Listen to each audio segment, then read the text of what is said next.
Thanks for being here today. So I'm just showing some of the basics of a new construction. So this is the land and a lot has gone on here, but it doesn't look it doesn't look like there's been a lot. But I had already detailed some of the first steps that you need to go through when you're starting a new construction. But here, as you can see now, we have the water hydrant. So this property is off of a main street. So there's a lot of requirements by the town that you have to fulfill. So you don't just that build it. I know some people are very eager to start their own construction, but you have to bring in water from the water source into the property. And that water has to be tested by the town just to make sure that there's no bacteria in the pipes and all that. So that has been done for this property, and we are about to proceed to starting with the foundation.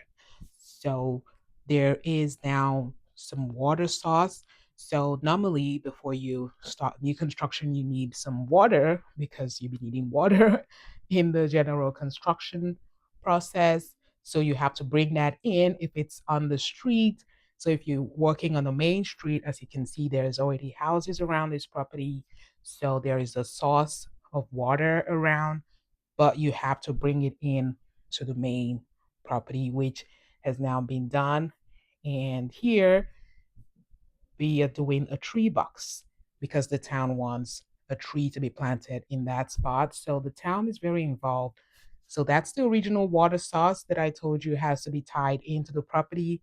And then there is also a sewer source. So of course you need water, you need a sewer connection in order to clean the water and bring clean water and take out dirty water from the property. These are some of the basics that go on, and already before you're done with all these, you're in over $100,000, at least here in the state of Massachusetts. But it would all be worth it. So I was just talking about the tree box here.